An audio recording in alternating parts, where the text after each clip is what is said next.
दोस्तों, स्वागत है आपका हमारे प्रोग्राम खास मुलाकात में। और इस वक्त खास मुलाकात के साथ हमारे साथ में इरशाद साफी जी मौजूद हैं। इनसे बातचीत करेंगे। तो सबसे पहले आपका स्वागत है एसएस न्यूज में। शुक्रिया मैडम, आपको इरशाद जी, आपसे ये जानना चाहेंगे, आपका जो पूरा नाम एक बार ले लेते हैं। इरशाद सैफी प्रधान लगाते हैं आप, तो प्रधान की जो ये जर्नी है, लोग आपको प्रधान के नाम से पुकारते हैं, तो इसके बारे में थोड़ा सा जानना चाहेंगे। हाँ मैडम, ये बताऊंगा मैं आपको। पहले तो मैं कहूँगा, जहाँ से भी आपके पास में सवाल आया है, ये बहुत खूब आया है और मैं शुक्रिया अदा करूँगा उनका भी और आपका भी कि आपने मुझसे इतना बड़ा सवाल किया। सबसे पहले तो मैं आपको ये बताना चाहूँगा कि कभी भी मैंने आपके नए नाम के साथ मैंने प्रधान लफ्ज़ नहीं जोड़ा। इतना ज़रूर है कि मैंने प्रधानी का इलेक्शन लड़ा है। ये भी बात सही है कि मेरे दादाजी 3 योजनाओं में लगातार प्रधान रहे थे, लेकिन जब से मैंने प्रधानी का इलेक्शन लड़ा उस वक्त से समाज सेवा नहीं रुकी। जिस तरह से जैसे भी लोगों ने पुकारा, मैं उनके काम आया। उस इलेक्शन लड़ने की वजह से लोगों ने मुझे प्रधान का लक़ब दिया है, ना कि मैंने अपने नाम के साथ में प्रधान लफ्ज़ को जोड़ा है। और आज भी अल्लाह का शुक्र है, वो आप ये लगा लीजिए कि मैं लोगों के काम आता हूँ। इस वजह से लोग बाग जो है वो इज्जत के साथ में पुकारते। बिल्कुल, देखिए ये बहुत ही बड़ी बात हो जाती है कि आपको जो है लोग सम्मान के साथ में, एक इज्जत के साथ में जो है प्रधान जी का नाम दिया है, क्योंकि प्रधान जी को ऐसे नहीं लगाता, बहुत मेहनत करनी पड़ती है प्रधान लगाने के लिए। तो ये आपसे और जान लेते हैं कि जिस तरह से आप एक सामाजिक कार्यकर्ता भी हैं, लगातार बहुत सारी वीडियोज हमने आपकी देखी भी हैं, तो ये सामाजिक कार्य आप किस तरह से करते हैं? देखिए मैडम, ये जो सामाजिक कार्य करने का जो मामला होता है, ये दिल से होता है, खून में होता है, यानी लोगों की मदद का मामला। और ये कभी मैं ये कह सकता हूं कि आदमी सिर्फ कोशिश करता है। मैं इसके लिए सिर्फ इतना कहूंगा कि लोगों ने मुझे परेशानी में पुकारा, और ये सिर्फ मैं ही नहीं, मेरी ताकत समाज के लोग हैं, संगठन के लोग हैं। मैं यहाँ उनका शुक्रिया अदा करना चाहूँगा कि आज जो मोहम्मद इरशाद सैफी नाम है, वो आज हमारे साथ जो भाई चल रहे हैं, जो कंधे से कंधा मिला करके चल रहे हैं, मैं उनका बहुत बहुत शुक्रिया अदा करूंगा। और साथ में दीगर समाज का भी, कि मुझे चारों तरफ से बहुत सपोर्ट मिला।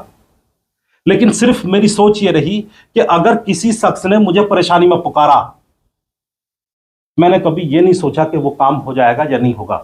बस अल्लाह पर विश्वास रख करके मैं चल दिया, और रिजल्ट ये निकला कि अल्लाह रब्बुल इज्जत ने 95% मामलों में कामयाबी अता की। जी, बहुत अच्छी बात है। अच्छा, ये और जान लेते हैं आपसे, जिस तरह से आपके कार्य अब तक रहे हैं और आगे की भी उम्मीद इस तरह की है, संगठन जो है लगातार आपका कार्य कर रहा है, तो कभी कुछ ऐसा हुआ कि बीच में लोगों ने आपकी टांग खींचना शुरू किया हो, या इस तरह का कुछ मामला? मैडम, ये जो टांग खींचने का जो मामला है, ये मुझे बड़ा अच्छा लगता है। क्यों लगता है? कि अगर टांग खींचने वाले नहीं होंगे, और मैं तो ये कहता हूं मुख्तसर से तो मेरे टांग खींचने वाले हैं, अगर वो भी ना रहे तो फिर काम करने का मजा क्या। बिल्कुल बिल्कुल, क्योंकि ये सच्चाई है। जब जब अच्छाई के लिए कोई उठा है, अच्छाई के लिए आगे बढ़ा है, तो उसके मुखालिफ जरूर पैदा हुए हैं। और मैं तो समझता हूं कि शुक्रिया उन सभी का जिन्होंने मुझे, क्योंकि एक शोहरत होने में मेरे उन मुखालिफों का भी बहुत साथ है, बहुत साथ रहा है। मैं सभी का शुक्रिया अदा करना चाहूँगा। बस इतना ज़रूर कहूँगा, यार मुद्दे ऐसे ले लिया करो जो सच हों, बहतान ना लगाया करो। मैं सिर्फ इतना कहना चाहूँगा, क्योंकि इस बहतानों की वजह से सिर्फ कलौच आपके मुंह पर पुतती है। हालांकि मेरा किरदार निखरता है, लेकिन मुझे नहीं लगता कि मैं आपकी वजह से फेमस हुआ हूँ और आप मेरी वजह से डूबे। मैं कहना चाहूँगा कि ऐसे मुद्दे लाओ मेरे निकाल करके जो आपको कामयाबी मिले। बिल्कुल बिल्कुल, देखिए बहुत अच्छी बात है आपने कही है। थोड़ा सा जो है फिलहाल की जो मौजूदा जो वर्तमान मुद्दे अभी देश के अंदर फैले हुए हैं, उन पे भी आपसे बातचीत करेंगे। संभल मस्जिद को लेकर अगर हम बात करें, संभल के शाही मस्जिद को लेकर जो पिछले 1-1.5 हफ्ते से लगातार बवाल बचा हुआ है, तो उसके ऊपर क्या कुछ कहना चाहेंगे? मैडम, मैं उसके लिए ये कहना चाहूँगा, देखिए ये जो संभल मस्जिद का मुद्दा है, ये हमारे देश का मुद्दा है, और एक हिंदुस्तानी होने के नाते हमारी जिम्मेदारी बनती है कि देश के बारे में भी हम सोचें, और अपनी वो सोच हम लोगों के सामने पेश करें, जिससे कम से कम आवाम जो है वो सही रास्ते पर आ जाए। मैं यही कहना चाहूंगा कि देखिए, जो संभल का मुद्दा है वो गंदी राजनीति का हिस्सा है। और गंदी राजनीति है कहां से? मैं आज आपके माध्यम से, आपके चैनल के माध्यम से मैं अपनी बात पहुंचाना चाहूंगा। सबसे पहले तो मैं ये कहना चाहूंगा कि बहुत सारे ऐसे हैं जो लोग जो गंदी राजनीति कर रहे हैं, समाज के नाम पर, धर्म के नाम पर लोगों को बांट रहे हैं, लेकिन अंदरूनी उनकी अगर हकीकत देखा जाए, मिसाल के तौर पर अगर कोई शख्स, कोई बड़ा लीडर मुस्लिमों के खिलाफ आवाज उठाता है तो मैंने उनके बारे में सुना है और देखा है, जब मुस्लिम शख्स कोई उनकी तरफ जाता है तो सबसे पहले वो उनके कामों को करते हैं। लेकिन उन लोगों को सत्ता के बीच में बना रहना भी है। मेरा कहने का मतलब यह है कि अगर आवाम अपनी सोच को सुधार ले, यानी मेरा कहने का मतलब यह है कि वो खेल वो दिखा रहे हैं जो जनता देखना चाहती है।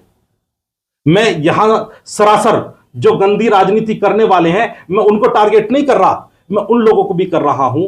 जैसे कि आज बहुत सारे मीडिया चैनल भी हैं जो सिर्फ पाकिस्तान के खिलाफ या मुस्लिमों के खिलाफ या मस्जिदों के खिलाफ षड्यंत्र रच करके न्यूज़ों को पेश करते हैं। वो असल में पेश नहीं करते, वो अपना पेट पाल रहे हैं, अपने आप को जिंदा रख रहे हैं। वो सिर्फ दिखा वो रहे हैं जो आवाम देखना चाहती है। मैं आपके चैनल के माध्यम से मैं आज देश की आवाम को यह मैसेज पहुंचाना चाहता हूं कि देश का भला एकता से होगा। देश का भला जब होगा जब देश का एक एक नागरिक, वो चाहे किसी भी धर्म से हो, सिख हो, मुस्लिम हो, ईसाई हो, हिंदू हो, जब साथ मिलकर के काम करेंगे तब हमारा देश बुलंदी की तरफ जाएगा। मैं यही कहना चाहूंगा कि सभी भाई अपनी सोच को सुधारें। और इतिहास गवाह है, जब जब किसी मुल्क का नाश हुआ है, किसी बस्ती का, किसी कौम का नाश हुआ है, वो तब हुआ है जब आपस में उनके अंदर विवाद हुआ है। आज कुछ लोग अपने आप को जिंदा रखने के लिए, सत्ता में रहने के लिए समाज को बांट रहे हैं। यह आपको जो है संभलना होगा। सिर्फ आप ही इस गंदी नफरत को, सिर्फ संभल जैसे मामलों को ही नहीं, और भी अगर देश में होने वाले मामले हैं, आप उनको सुधार सकते हैं, आप उनको रोक सकते हैं। बिल्कुल बिल्कुल। लेकिन सवाल ये हो जाता है कि मुद्दा जो है यहाँ से खड़ा होता है कि मस्जिद के अंदर हमें जो है मंदिर मिलेगा। तो अभी ज्ञानवापी की अगर हम बात करें, वहां ये बवाल था कि मस्जिद के जो वजू खाना है उसके अंदर शिवलिंग है। इस तरह के जो बवाल उठते हैं, जो ये मुद्दा पैदा करते हैं कि मस्जिद खोदेंगे तो जो है मंदिर निकलेगा वहां से, ये हकीकत भी होते हैं या फिर इसी तरह का बवाल बनता है? बस आप ये देखिए, आप न्यूज में बैठिए, ऐसा नहीं है कि बहुत सारे जैसे अभी जज वगैरह भी आ जाते हैं या सामाजिक लोग भी हैं, वो भी आपके लिए जो है आपको बहुत सारा कुछ देते हैं। ऐसा कुछ नहीं है। ये सिर्फ और सिर्फ, मैंने कहा ना, लोगों का ध्यान भटकाने का तरीका है। यानी, और मैं फिर ये कह रहा हूं कि हम लोग, हमसे मतलब मैं अवाम, देश की अवाम देखना भी यही पसंद कर रही है। बिल्कुल।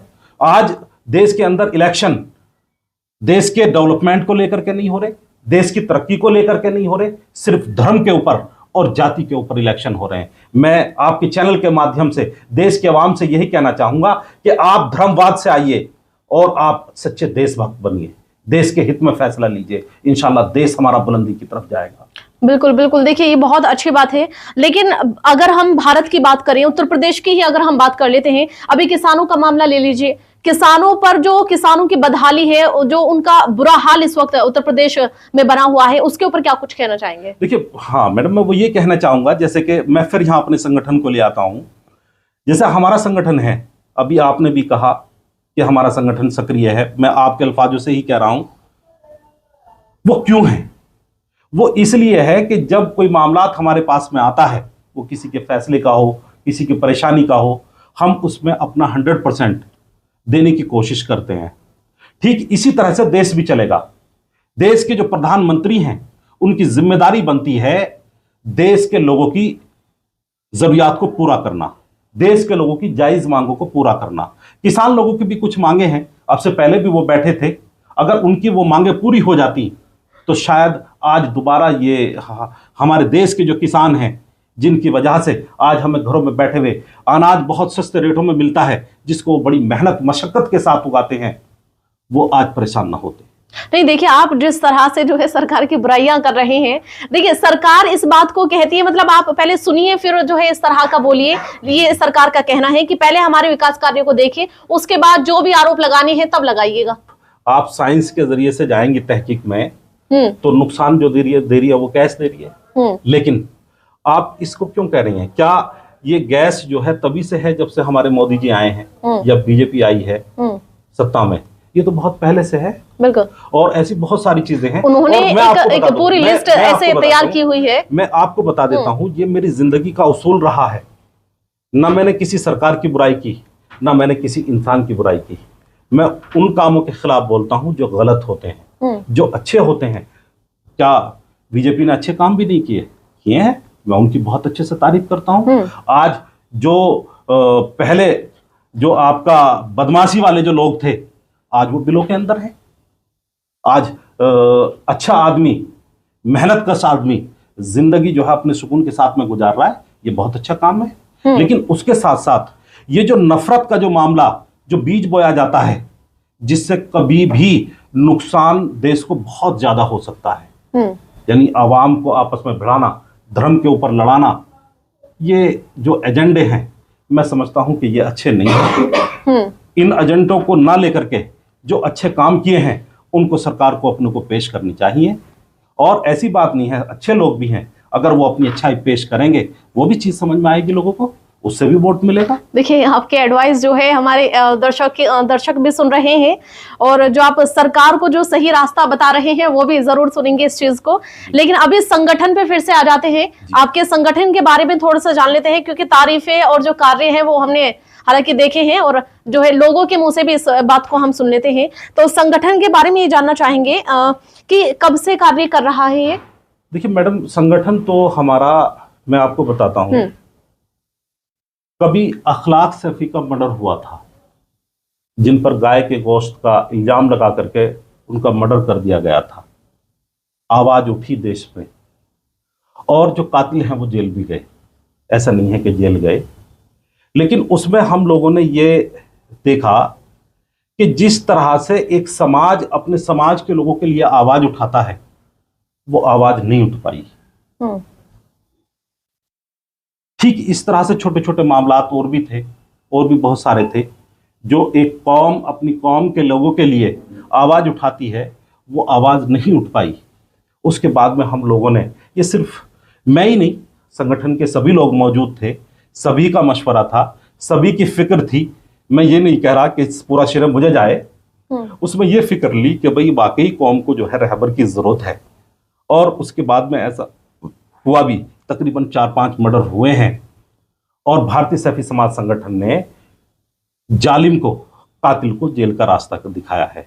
जैसे कि एक परवेज सैफी थे आपके डासना के जिम ट्रेनर, उनका लोनी में मर्डर हो गया था, वो गए जेल। अभी आपके सिंभावली में भी एक मर्डर हुआ था, तो उसमें भारतीय सैफी समाज संगठन का बहुत अच्छा रोल रहा। तो उसमें जो है वो 5 लोग अरेस्ट हुए। सद्दाम सैफी आपके हापुड़ में लालपुर गांव के थे, उनका मर्डर हुआ, जो आपके इकले से आगे बम्बे में उनकी जो है वो बॉडी मिली थी। उसके लिए हमारे संगठन के लोगों ने आवाज उठाई, तो उनके कातिलों का भी खुलासा हुआ, वो भी जेल गए।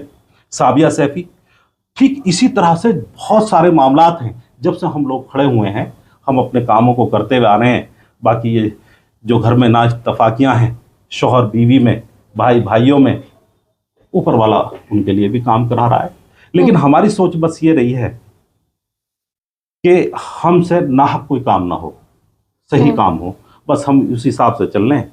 अल्लाह इज्जत देता जा रहा है। अच्छा, एनजीओ को लेकर पिछले कुछ दिनों से एक बवाल मचा हुआ है।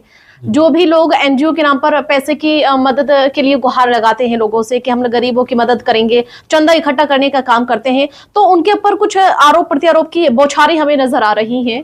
तो क्या कुछ कभी आपको इस तरह का लगा कि एनजीओ से गलत ही काम होते हैं, या जो है सही में इस्तेमाल कर लेते हैं? देखिए मैडम, असल में क्या है, देखिए जो आरोप लगाने वाले होते हैं, मैं तो यही कहूंगा, जो आरोप लगाने वाले होते हैं वो अपने होते हैं। यानी अगर कोई शख्स आगे बढ़कर के आया तो थोड़ी सी तकलीफ अपनों को ही होती है, वो बोल देते हैं, बाकी लोग जो है उसे सच समझ करके वो बोलने लग जाते हैं। रही बात, हर एनजीओ के, हर संगठन के अपने एजेंडे हैं, हर आदमी अपने एजेंडों के साथ काम कर रहा है। हमारा एजेंडा अलग है। हमने कभी जो है वो चंदा नहीं किया, और ऐसा भी नहीं है कि मदद हम लोगों ने नहीं की। मिसाल के तौर पर 100 लोगों की मीटिंग चल रही है, अगर किसी की मदद की गुहार आई तो वहीं पर लोगों ने जिसका जैसा हिसाब था वहीं निकाल करके उनको पेश कर दिए।